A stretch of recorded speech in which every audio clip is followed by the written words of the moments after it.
Noin. No niin. Lähtötilanne on se, että normaalisti tässä kassalla on tai ratojen hallintanäyttö käynnissä tai päällä, niin lasketaan se alas alaviivan kohtaa, minimize, niin saadaan se alas, se jää kuitenkin käyntiin tänne alas ja päästään työpöydälle ja täällä on tämmönen kuin Lexar PV2, niin klikataan se auki. Siinä menee hetken aikaa kun se käynnistyy.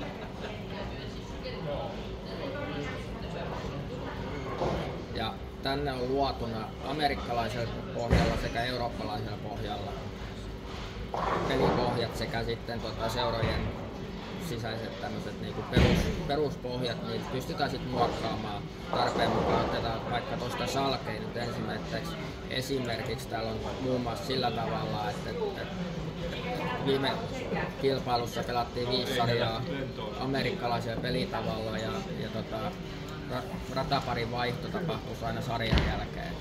Eli niin se ensin määritellään se sarjamäärä, montako käytetään tai montako pelataan ja sitten se, että mihin suuntaan lähdetään siirtymään. Tässä on move to the right, eli siirrytään oikealle päin.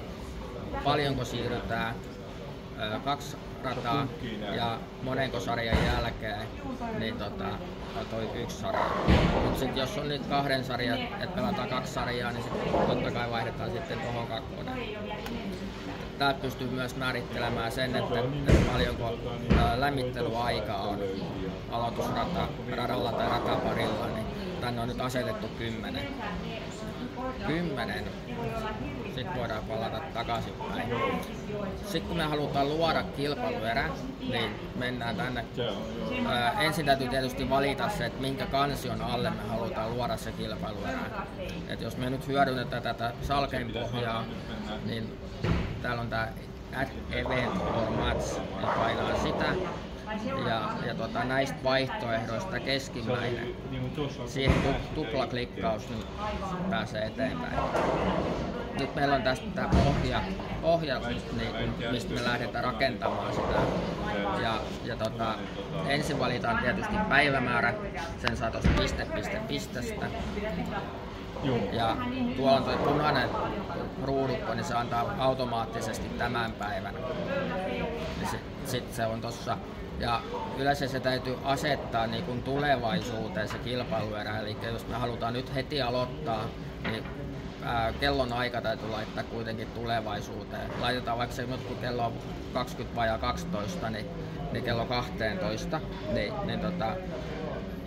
näppäimistöstä vaan 12.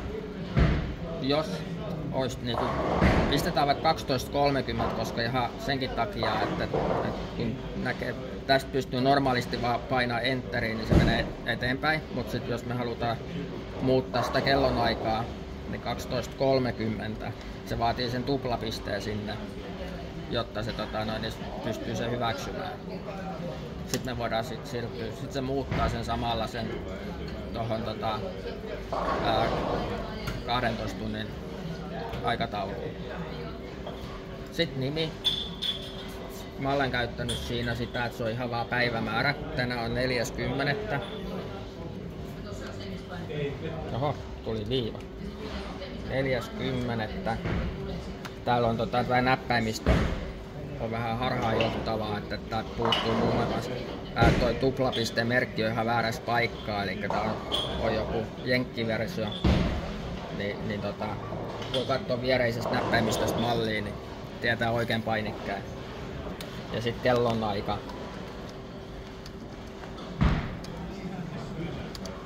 Noin.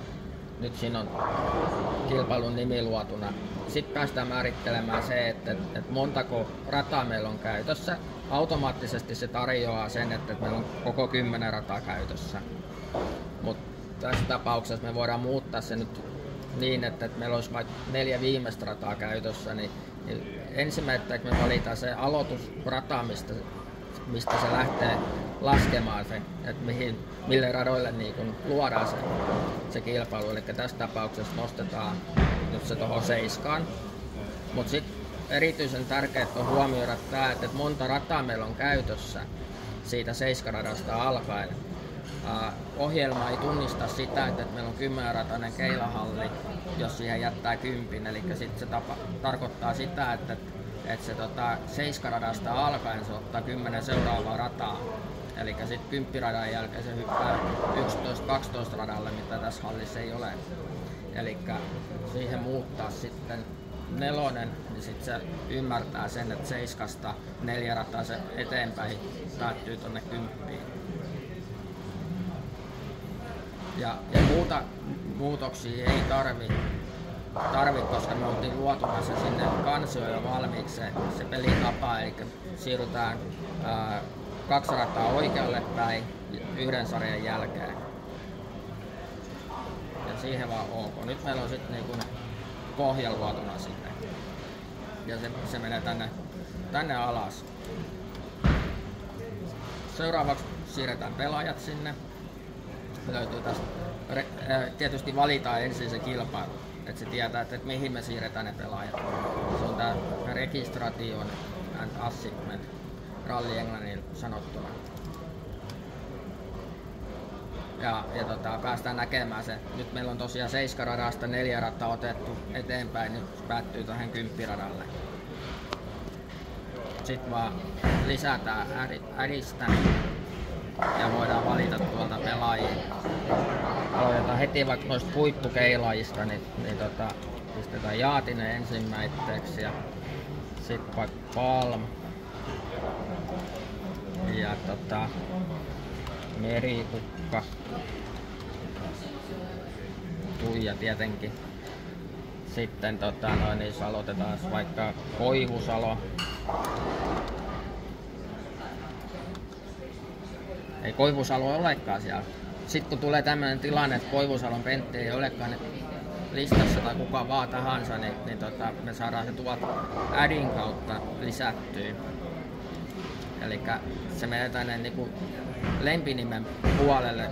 Ei hyödynnetä näitä first name eikä last namea, vaan tähän nicknameen kohtaan ja kirjoitetaan sinne. Koivusalo.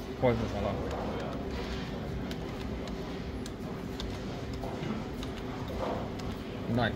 Ja tässä on tärkeää ottaa huomioon se, että on kirjasin muoto niin, että on sukunimi etunimi muodossa ja sitten isolla toi ensimmäinen kirjain, niin sitten se näyttäytyy samalla tavalla tuolla ratanäytöllä. Jos sen unohtaa laittaa pienet kirjaimet sinne, niin sitten se on radallakin pienillä kirjaimilla.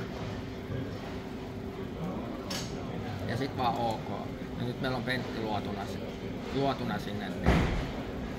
Sitten me voidaan ottaa lisää sinne vaikka Viiman ja Roto tietysti, ei unohdeta sitä. Ja vaikka Laitinen.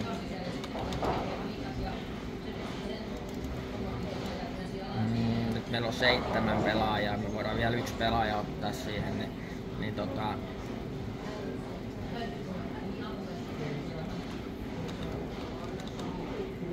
Konsterin Peppi tulee pelaamaan. Noin. Sitten vaan OK. Ja nyt me päästään luomaan siis se, että luomaan pelaajat radoille. Ja nyt kun meillä on Jaatinen tuolla ensimmäiseksi aktiivisena, niin riittää kun tuplaklikataan tähän radalle, mihin me halutaan hänet lisätä. Ja se lähtee rullaavasti liikkeelle sitä mukaan, mitä me ollaan nyt syötetty tuonne niin samassa järjestyksessä etenee nämä. Niitä myös voi vaihdella. Niitä voi myös vaihdella, jos me halutaankin Tuija siirtää tuolta pois. Otetaan myös Peppi pois, jos me laitetaan Peppi tonne toiseen pöytään ja Tuija siirretään tonne, niin sitten me vaan valitaan Tuija tosta uudestaan ja siirretään se tonne Jyrin kanssa keilaamaan. Nyt meillä on pelipohja luotuna. Tietysti jos on eriä, missä ei ole ihan koko hallia tai koko kilpailuerää, niin sitten me voidaan jättää sieltä tyhjiksi tavallaan, että meillä on 3 hengen pöydissä nämä pelaajat. Nyt laitetaan nyt joka tapauksessa niin, että meillä on kaikki 4 käytössä. tai kaikki 4 keilaajaa rataparilla. Sitten OK. Nyt me halutaan lähettää, nyt meillä on peliohjelma valmiina ja me halutaan lähettää se tuonne radoille. Kun tämä on eri ohjelma kuin se Vector, millä hallitaan sitä ratoja, niin meidän täytyy lähettää tätä tiedostoa ensin Vectoriin. Eli se tarkoittaa sillä tavalla, että kun me lähetetään tai painetaan tämä Prepare Squad, niin se näyttää vielä meille, että miltä se näyttää, ylipäätään se ratajaottelu, ja sitten vaan hyväksytään OK. Se menee hetken aikaa, noin, ja nyt se on siirtynyt se tieto sinne Vectoriin. Ja se, miten me saadaan se Vectori auki, niin täällä on näppäimistössä tämä Windows-painike. Sillä me saadaan auki tämä alapalkki, ja sieltä kun valitaan tämä CMS Server Vector Plus, niin avautuu tämä ratojen hallinta. Tämä on yleisesti ottaen se on täällä Lane Salesin puolella, eli täältä me päästään vaan käynnistämään näitä Open Bowling ratoja. Mutta sitten jos me halutaan kilpailu käynnistää, niin mennään tänne Lane Statuksen puolelle. Täältä löytyy tämmöinen kuin Competition. Valitaan sieltä se ja sitten CDE Leagues. Täällä löytyy nyt se meidän lähettämämme kilpailupohja. Valitaan ensin se, sitten se näyttää ne radat, että mitkä radat siellä on. Ja sitten tässä on semmoinen ominaisuus Vectorissa ylipäätänsä joka hallissa, että se tarjoaa aina, sit, jos siellä on 2 keilaajaa, niin event-tyypiksi doubles, niin se on kivemman näköinen keilaajille, jos se muuttaa singles muotoon siinä kohtaa, kun pelataan niin kun, henkilökohtaista peliä. Sitten se kysyy vielä se, tai pystyy määrittelemään sen, että miten kauan siellä lämmitellään. Nyt tässä tapauksessa, kun me asetettiin se sinne kansion pohjalle se 10 minuuttia, niin se tarjoaa sitä samaa 10 minuuttia tähän näin. Sitten me voidaan lähettää se tuonne radoille, scorer only. Tätä on käytetty sen takia tätä scorer only, että me saadaan pelaajille tietoa, että mille radalle he asettautuvat. Se ei vielä käynnistä kilpailua. Ja niin kuin huomasitte, niin nyt tänne 7-10 tuli tapahtumia sekä tuolla radalla on pelaajat. Sitten kun kaikki on valmiit ja alkupuheet on puhuttu, niin valitaan ne radat. Ensin painetaan 7 ja sitten tullaan painamaan 10 ja silloin se niin kuin, ikään kuin maalaa ne. Me ei pystytä siirtämään sitä niin kuin, normaalisti Windowsin käytössä. Me ei voida tavallaan niin kuin, maalata hiirtä painamalla sitä aluetta, vaan tässä täytyy tehdä niin, että valitaan se aloitus ja lopetus ja sitten se valitsee ne kilpailuradat. Ja sitten vaan valitaan täältä Competition. Ja täältä löytyy tää Start Practice. Ja nyt kun mä painan sen, niin tuot koneet käynnistyy ja lämmittelyaika alkaa. Ja sit, kun lämmittelyaika on loppu, niin se automaattisesti siirtyy kilpailuun. Tai sitten onko se niin, että on competition nappulan takaa pystyy myös maalannut ne uudestaan niin aloittamaan kilpailun keskenharjoittelun. Kyllä, aivan oikein. Jos on esimerkiksi muun muassa Hehan kilpailussa, kun on harjoituspallojen määrä, niin tämä ohjelma ei tunne harjoituspalloja, vaan se tunnistaa ainoastaan sen ajan.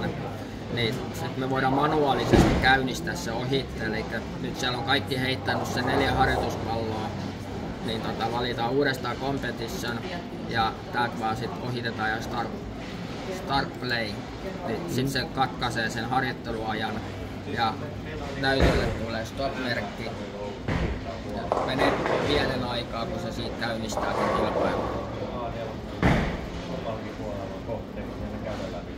Sitten kun kilpailu päättyy, tarvitsetko sitten ottaa jotain huomioon tässä koneessa? Kyllä. Voitaisiin tonne tehdään sillä tavalla, että merkataan sinne noin sarjat käsin, niin saadaan sitten näkymään se videollakin paremmin. Mm-hmm.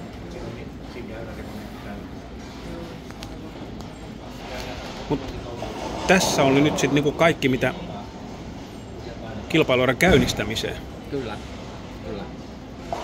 Tehdäänkö toinen video siihen? Niin... Tehdään sitten toinen, katkaistaan tämän.